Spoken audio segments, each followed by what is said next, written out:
Welcome to Maine Quality. I'm your host, Orion Breen, and with me today is Maine Public Advocate Bill Harwood, and we'll talk about energy costs. How you doing today, Bill? Great. Thank you for having me. Thrilled to be here. What would you like to get the word out about? Wow, where to begin? There's a lot going on in the energy space, and really my office is more than just energy. We do electricity, natural gas, telecommunications, and water. So there's a full plate. I guess the most important thing that I try to get out is the Office of Public Advocate, I hope, is viewed as a trusted source of information for legislators, policymakers, consumers. We want to be the place where people can come and get answers that are based on solid analysis, solid financial, technical analysis. And we work hard every day to do that. We've got 9 of us there doing that every day. And for people who are struggling to pay their utility bills or understand their utility service, I hope they will not hesitate to reach out and let us see if we can be of help. You spoke at the Maine Chamber's Energy Summit, and you talked about the standard offer. Can you dive into how do we get the energy prices or electricity prices we have now, and what could be done to make them potentially more stable? The number one issue for Maine consumers is affordability. We have high electricity prices. There's just two ways about it. And the affordability, whether they're low income, people struggling at the bottom of the economic ladder, or anyone living on fixed income, or small businesses that are heavily dependent on energy. The one I always think about is that small rural, small town grocery store that has a heavy energy load to keep the food cold. And they serve a vital function in those communities. And we have to make sure that we don't price our electricity beyond what they can afford to pass on to their customers, and end up losing a key establishment in some of those small rural towns. So the biggest issue right now is on the supply side. As your listeners, I'm sure, know, the electricity market is divided into the delivery side, which is CMP and Versant, and the supply side. And the supply side has been the villain lately. We had last January 1st increases of more than 80% in the standard offer prices for CMP and Versant. I said at the time that I thought it was unacceptable, and I still believe that. We have to do better. We must do better. We should do better. And I believe we can do better. Part of the problem, of course, is natural gas. Half of the electricity is generated from natural gas in New England. So the gas suppliers essentially dictate the price of electricity. And when the price of natural gas goes up, the supply price of electricity goes up. And when it goes down, it goes down. The problem is it's been going up a lot more than it's been going down. And we are facing now some very high electricity prices in excess of 20 cents a kilowatt hour. When I started in this business, 5 cents a kilowatt hour was considered a robust price for electricity. So we got to work on that and get that down. And there are 2 strategies there. One is we got to get off natural gas. We got to get off fossil fuel. Maine ships out of state approximately $4 billion a year to the oil and gas companies. That's a lot of money that we could put to work here for renewables, for wind, solar, conservation, hydro efficiency. So from an economic basis, we need to get off it. And sadly, with the war in Ukraine, it's only going to get worse. Energy is becoming tight. A lot of natural gas came from Russia. That's now at risk. And there's a key component that isn't well understood, and that's the role of LNG, liquefied natural gas. And that's the stuff they put on ships and move to where the best price is. Well, guess what? The LNG that we need for the coldest days of the winter are headed to Europe to help out with the consequences of the war in Ukraine. And when we don't have the LNG to take the edge off our winter, the prices go up. So we are bracing for more increases in the standard offer service, which really upsets me and something that we've got to do a better job. And the other way to get, even while we stay on natural gas, is to do more of what's called hedging and be smart about how we purchase the electricity. We tend right now to just take whatever price is in the market and pass it on to the ratepayers. And that's not a good way to manage any kind of portfolio. It's not a good way to manage risk.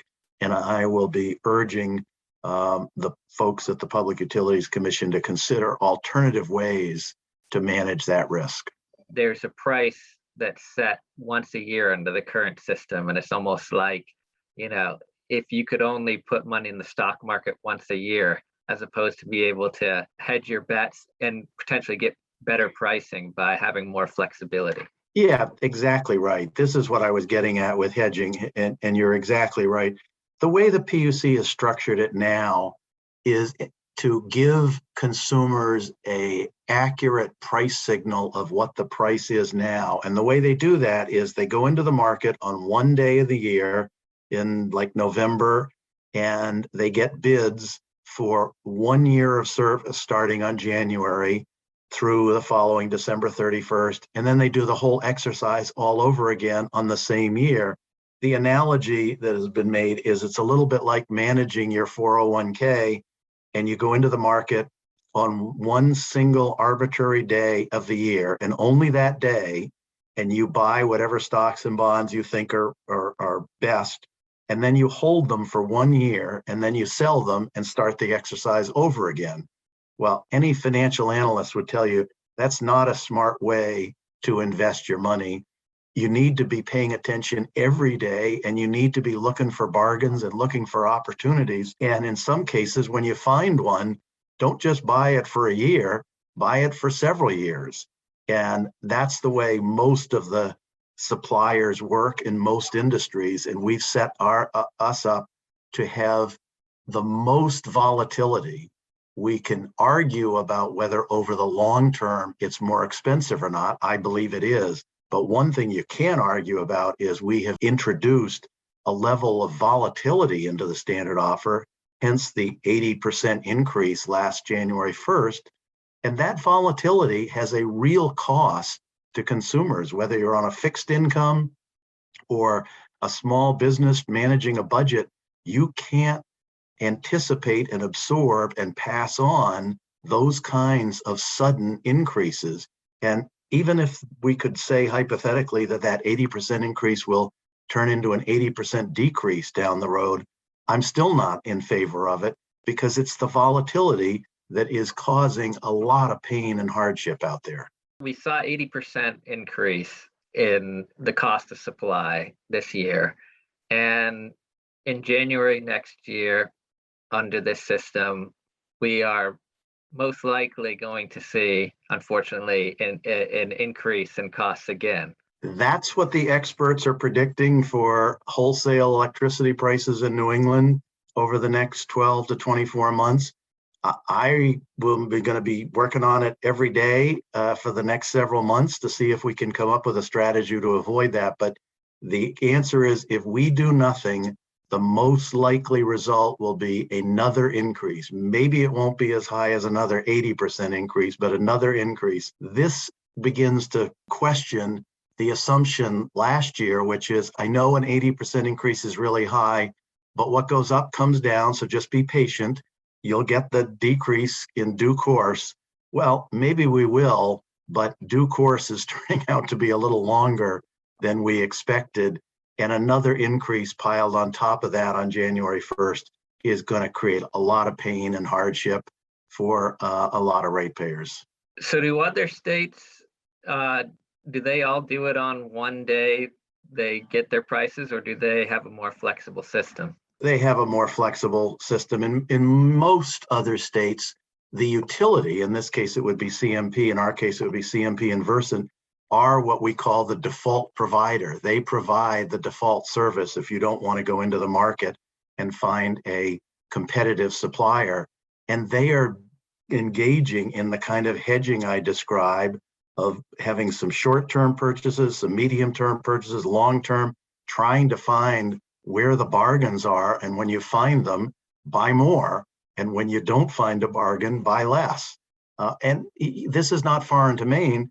we have a number of consumer-owned utilities, Eastern Maine Electric Co-op, Kennebunk, Van Buren, Madison. These organizations do their own supply. They don't have the same system as CMP and Versant, and they have locked in some very favorable supply contracts. As a result, their electricity prices, total overall electricity prices, are more favorable than those of CMP and Versant. This gets into the whole public power, consumer-owned versus investor-owned, which is a much more complicated comparison. But on that narrow area of the supply costs, the Holton Water Companies, the Van Buren Light and Powers, the Eastern Maine Electric Co-ops are getting better prices. But this isn't CMP is choosing it to do it this way. This is the state is telling CMP they have to do it this way. Exactly. This is a fallout from 20 years ago when we, like many other states, made a substantial change in what we then called the restructuring of the electric utility industry. And we made a bet that by getting the regulated monopoly utilities out of the supply business, just leave them in the delivery business, that the world would be a better place because the competition in the supply market would be better than what the regulatory program could produce. A lot of smart people have done a lot of analysis and studies as to whether that was a smart bet or a not so smart bet, how it's come out. There are a lot of factors involved to try and tease out. But one thing that is clear in New England, that competitive market went to the place where they had the lowest risk and the highest return, and that was natural gas.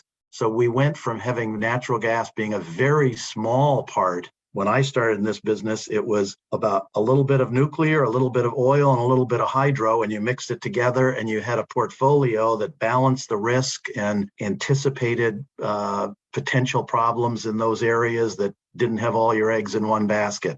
The competitive market now has gone where we have over half the amount of electricity generated in New England is all from natural gas. And it virtually all comes through a pipeline from Pennsylvania where the fracking has taken place. And in normal times, it's fine. In the winter, there's a bit problem. The natural gas has to go first to heating the homes and businesses. That's the high priority where it goes first.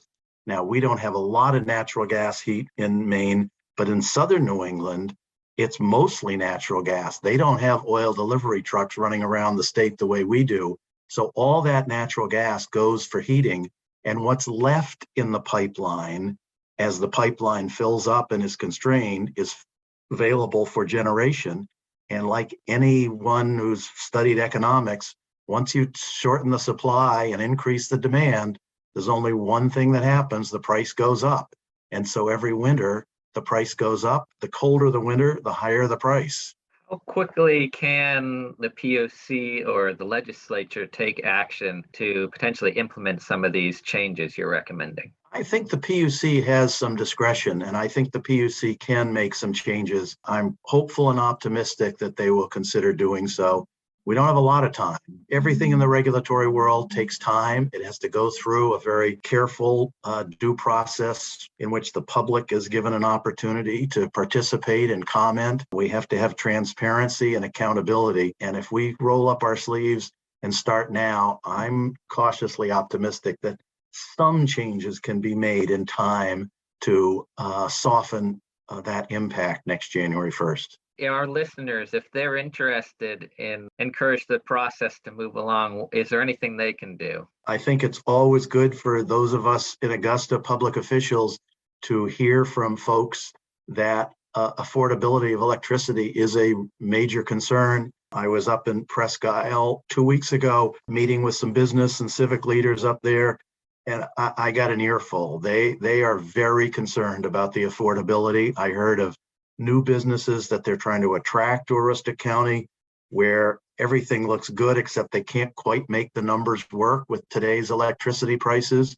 I heard of existing businesses that are at risk of laying off employees because they can't make the numbers work with the electricity prices. So these messages have to get through to Augusta, whether they get through the media, through elected legislators, I'm headed to Ellsworth in a couple of weeks to meet with a bunch of civic leaders, business leaders there. I wouldn't be a bit surprised if I get another earful about the affordability of electricity prices. Can you talk a little bit about net billing and how that process, if done right, can help the problem of affordable energy, and if done wrong, could potentially not help affordability? It's a very important point. Right now, natural gas is the villain, and natural gas is what caused the last price increase. But the net energy billing is a potential next villain out there, and that's really something that we've got to pay close attention to.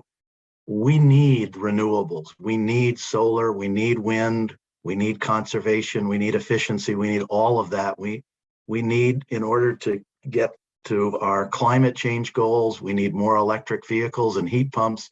You know, when I started in this business, there were two goals. One was to have affordable prices, and the second was to have reliable service. That was hard enough, and it was tough to get those right. Now we've got a third, in which the electric utilities have to help us get off of fossil fuel and meet our climate change goals. And that's creating yet another headache for them and challenge in terms of affordability. The net energy billing is the one that is the most difficult. And that is a program in which the legislature, with the best of intentions, tried to set up a subsidy program in which the utilities would compensate solar developers for building these small solar projects that were then called net energy or net billing. It made sense and had been around for a long time when we were talking about very small projects that are on the customer's property, what we call behind the meter projects. You know, it might have been 25 years ago, a wind turbine in the back 40 of a farm, or a small river going through the back 40 and putting in a little hydroelectric generator. Most of the electricity was consumed right there on the premises, but from time to time, there was some surplus that was sold to the utility, essentially as an offset, hence the name net energy billing. It was a very small program and had very little interest until 2019, when the legislature, with a lot of pushing from the solar industry, said, well, it doesn't need to be behind the meter. It doesn't need to be a solar panel on the roof or a windmill in the backyard or the back 40. It can be any solar or renewable project up to 5 megawatts in capacity, which is a pretty good size generator, located anywhere in the state, as long as it has a, quote, ratepayer subscriber associated with it. It was a strange business model that, as we look back on it, hasn't worked out well. It was done with the best of intentions. The subsidies were excessive, and we are now in the process of revisiting that. But to give your listeners an idea, we have over 750 of these projects under development today. If all of them are built, the total combined capacity is bigger than the Maine Yankee nuclear power plant, bigger than the Wyman 4 oil plant, bigger than the biggest generator in New England, the Seabrook nuclear power plant in New Hampshire. This is a lot of power. There's enough capacity, if all those are built, so that they could service the entire CMP customer load on the highest demand hour of the year, what we call peak demand. CMP's peak demand is less than the capacity of these. So this is a huge amount of power. Where it gets really worse is when you look at the price. Because of the rules set by the legislature, the utility reimburses them at today's retail price of electricity, which, as I said earlier, is about 20 cents a kilowatt hour. So these generators are going to, once they start generating, get 20 cents a kilowatt hour for their power. Now, we know from competitive bidding programs that the utilities can go out and buy on the wholesale market solar power, that same kilowatt hour. The laws of physics are the same. It is an identical kilowatt hour, and they can get it for less than 5 cents a kilowatt hour, which begs the question, why in the world would we send our utilities out there to pay 20 cents for solar power when you can get it down the street at a different supplier for 5 cents. And that's really the problem with net energy billing. Now, under the leadership of Dan Burgess and the governor's energy office, some of that subsidy has been taken out of some of the projects that are not as far along. And we're going to closely monitor that. And hopefully that subsidy will be reduced. But there were credible estimates before this last legislation that if nothing were done, those projects, if they're built, could on their own, just that one program, increase CMP's delivery distribution rates by in excess of 40%. So we could be facing a 40% increase just for the net energy billing program, because that's what happens when you go out and buy power for 20 cents when it is available for 5 cents from other suppliers. Can you talk about putting it at the retail price can continuously push the retail price higher? If what I said wasn't bad enough, then what you've alluded to is really just enough to shake your head and just say, here's the way it works. There is this vicious cycle. Every year, the subsidy will go up as CMP's and Versant's retail price go up. So anytime they come in for a rate increase, and that rate increase and those rates are increased, that will increase the subsidy. Every time there's a standard offer price increase, as we just talked a few minutes ago, another one on January 1st. And believe me, these solar developers, when they saw the last one at 80% increase, all they could do was just smile and think, that's a lot of subsidy for us to work with. We can get a lot of projects done and still make a handsome profit. So what we've set up with is this cycle where every time the PUC approves an increase, either in delivery rates or supply, that increases the subsidy. When you increase the subsidy, CMP has to come back and get an increase to pay for the subsidy. As they get the increase, that increases the retail price and increases the subsidy. So it's this vicious cycle. And the program, once these projects reach commercial operation, is planned to go on for 25 years. So we're looking at a long time and a lot of subsidy. Now, as I say, we've taken a first step to look at that, and I hope we take further steps to look at it to make sure we want that solar. The solar is good. We need to get off of natural gas. We just got to be careful and smart about it. And I'm all in favor of 5 cent solar, not so crazy about 20-cent solar. We talked about the cost of energy going up like 80% supply side for residential, but it's gone up even more for businesses. Yeah, I think that's right. I mean, I keep talking about residential because that's where most of my focus is.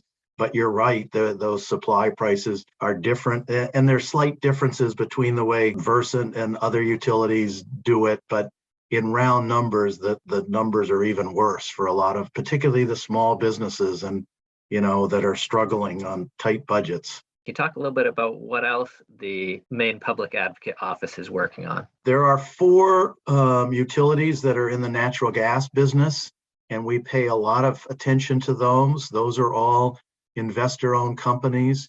They are feeling some of the same impacts of natural gas that we've talked about, but they are smarter in terms of, and more flexible in terms of entering into long-term contracts, but their rates are going up. And here's the dilemma for them.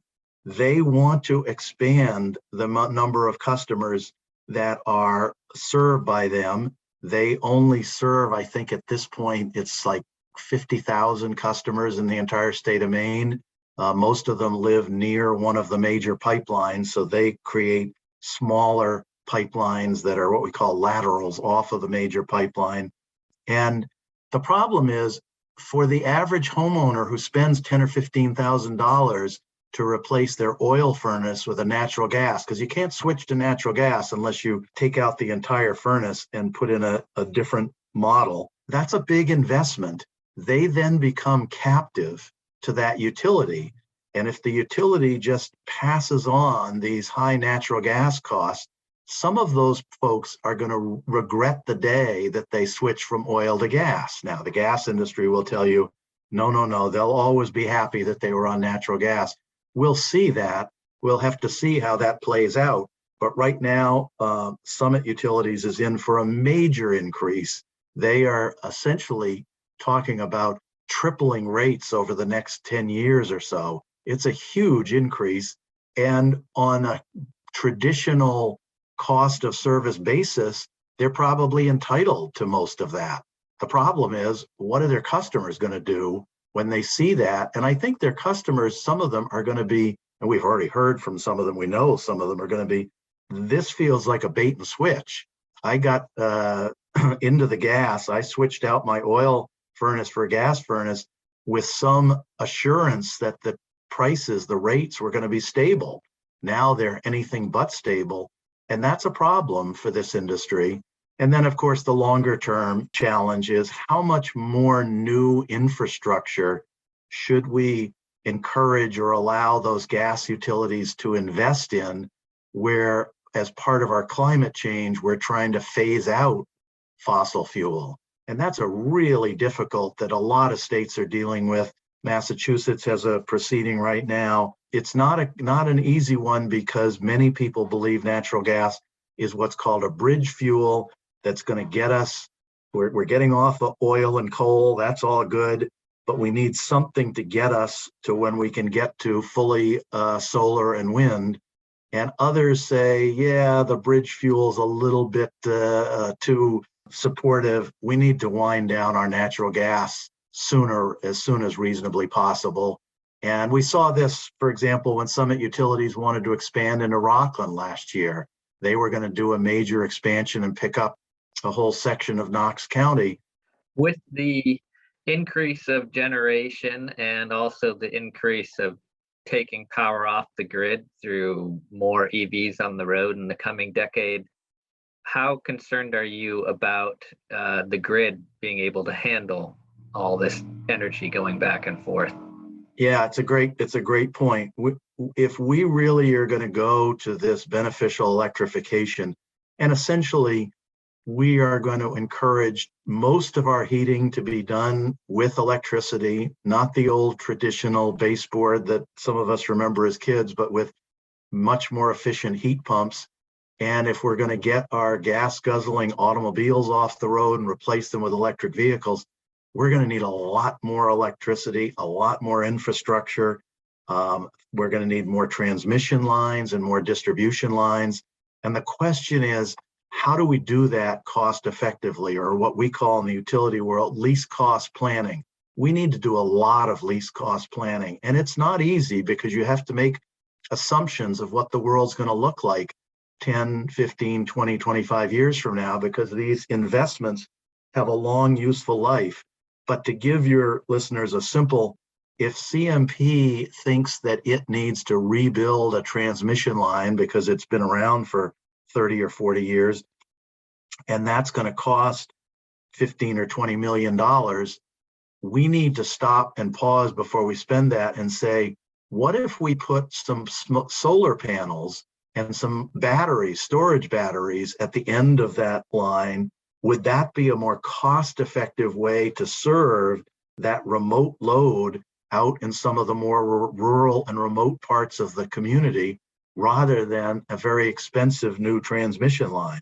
And the same thing goes with the generation. The transmission and generation are linked together. That's where the backbone of the system, and that's where the supply comes from.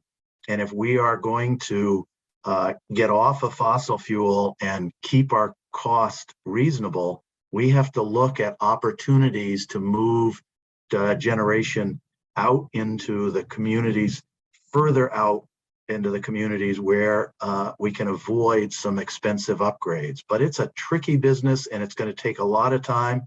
And we will undoubtedly make some mistakes, not because we're not trying hard, but because it's just too hard to know where those that cost benefit analysis and the assumptions underlying it should be. Is there anything we haven't talked about that you'd like to spread the word about? I would just say we've got a lot of work ahead of us. And I think one of the things I would say to your listeners is we need to reason together. We need to work together. We need to listen to each other. We're in a society, and we see it in Augusta, in which there's just a lot of I'm right and you're wrong, and I'm not listening to it anymore because I know I'm right and I know you're wrong. And we got to get beyond that. I think Maine doesn't have it as much as some places like we see in Washington, but we need to work at it. We need to work together, and we need to fix these problems together. You're listening to Maine Quality. I'm your host, Orion Breen, and with us today was Maine Public Advocate Bill Harwood. Thank you so much for coming on. Thank you, Ryan, for having me. Have a good day.